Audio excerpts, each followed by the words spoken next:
سەرڕای ئەوەی کۆمەڵی دادگەری حیزبێکی سیاسی و چالاکیەکانی لە کای سیاسیدا چڕبووتەوە، بەڵام هاوکاری هەژاران و بوون بە پردی نێوان هاوڵاتیان و خواپێداوانی فەرامۆش نەکردووە و وەک ئەرکێکی ئاینی لێڕوانیوە.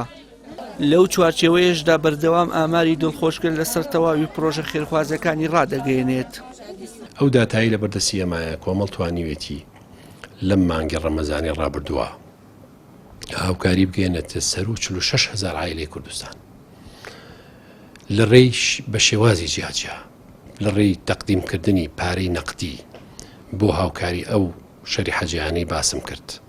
ئەگەر کەمەندامە، ئەگەر نەخۆشە، ئەگەر منداڵی بێ باوکە، ئەگەر گەنجێکی بێدەرەتان و قوتابیەکی زانکۆیە کە ناتوانێت خوێنەکەی تەواوکە، ئەگەر ماڵێکی هەژارە کە نانی جژنیان نەبووە و هەروەها بە هەموو شێوازەکە ئەگەر کەمەندامێکە کورسی شەحنی بۆ کڕاوە ماڵ هەیە لەم بەس تەنها لەم مانگی ڕەمەزانە کۆمەڵ لە ڕێی مؤسساتەکانی خۆی توانیوێتی 11 خان و بە کامل تەجیزات و بۆ هاوڵاتیانی هەرێم دابینکە بۆ هاوڵاتە هەژارەکان.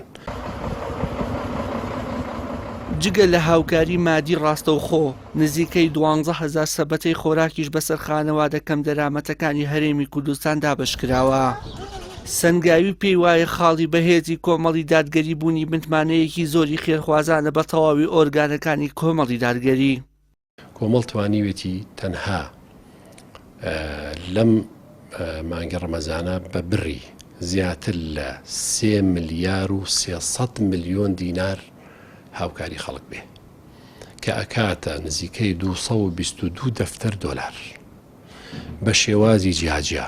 وەکو باسم کرد 46,000 عایلە سوودمەند بوون لەم پارەیە لە ڕێی سەبەتەی خۆراگێکێک بۆ لەو بابەتانە کە گەێنراوە ماڵە هەژارەکان لەسەر و 11,600 سەبەتەی خۆراک دراوە بە عەوائیلی هەژاری ئەم هەرێمە لە هەموو شار و شارۆچکەکان.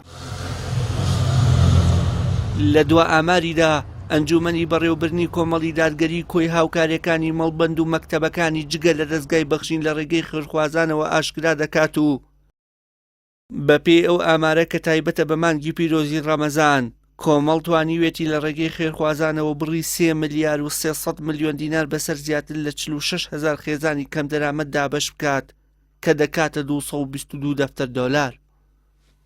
وشیار محەممەد، کەناڵی ئاسمانی پەیام، سلێمانی.